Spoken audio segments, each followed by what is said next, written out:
4 ബൂത്തിൽ വീണ്ടും ഡിലേ വന്നിരിക്കുകയാണ്. ആൾക്കാർ ക്യൂ നിൽക്കുകയാണ്. ഓക്സിലറി ബൂത്തിന് വരെ ആവശ്യം കൊടുത്തിരുന്നു, പക്ഷെ അത് റിജക്റ്റായി. എനിക്ക് അഭ്യർത്ഥനയുള്ളത് എത്രയും പെട്ടെന്ന് ആളുകളുടെ ബുദ്ധിമുട്ട് ഒഴിവാക്കുന്ന രീതിയിൽ പോളിംഗ് വേഗത്തിലാക്കണം എന്ന് എല്ലാവരോടും ഞാൻ അഭ്യർത്ഥിക്കുകയാണ്. ഞാനിപ്പോൾ കണിയാകുന്ന വീട്ടിലേക്ക് പോവുകയാണ്. കഴിഞ്ഞ പ്രാവശ്യവും ഞാനിത് വളരെ ശക്തമായി ഉന്നയിച്ചതാണ്. UDF സ്ഥാനാർത്ഥി ഉന്നയിച്ചതാണ്. ഒരു കാരണവശാലും ആളുകൾക്ക് ബുദ്ധിമുട്ടുണ്ടാവുന്ന വിധത്തിൽ പോകരുത്. പരമാവധി സ്പീഡിൽ പോളിംഗ് നടത്തണം എന്ന് അഭ്യർത്ഥിക്കുന്നു. കാരണം ജനാധിപത്യത്തിൽ ജനങ്ങളാണ് വലുത്. അവരുടെ വോട്ടിംഗ് നഷ്ടപ്പെടുന്ന ഒരു സാഹചര്യം ഉണ്ടായാൽ, അതായത് ക്യൂ നിന്ന് ആൾക്കാർ മടുത്തു പോകുന്ന ഒരു സാഹചര്യം ഉണ്ടായാൽ അത് ജനങ്ങളുടെ അവകാശം നഷ്ടപ്പെടുന്നതിന് തുല്യമായിരിക്കും. അതൊരിക്കലും നമ്മുടെ സിസ്റ്റത്തിന് യോജിച്ചതല്ല എന്ന് ഈ അവസരത്തിൽ ഞാൻ പറയുന്നു. അല്ല, കഴിഞ്ഞ പ്രാവശ്യം ഞാനത് കണ്ടത് മനഃപൂർവ്വമല്ല.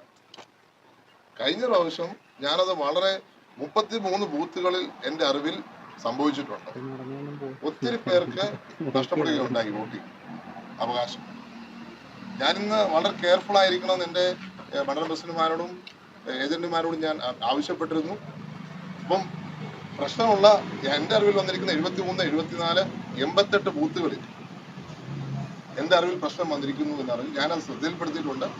അത് എത്രയും പെട്ടെന്ന് ആളുകൾക്ക് ബുദ്ധിമുട്ടുണ്ടാകത്തില്ല. ഞാനിപ്പോൾ മനഃപൂർവ്വമാണെന്ന് ഞാൻ പറയില്ല, പക്ഷെ എത്രയും പെട്ടെന്ന് ആളുകൾക്ക് ബുദ്ധിമുട്ടുണ്ടാകത്തില്ല. കാരണം എല്ലാവരും വോട്ട് ചെയ്യണം, ഒരാൾക്ക് പോലും വോട്ടവകാശം നഷ്ടപ്പെടരുത്.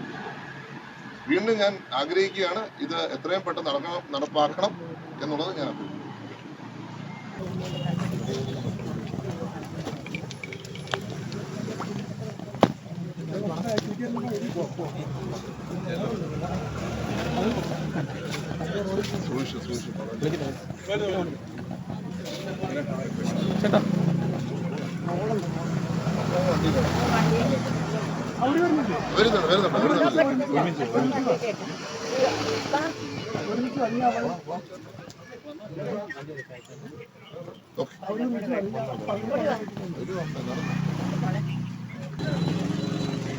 ബൈക്കുണ്ട് വണ്ടി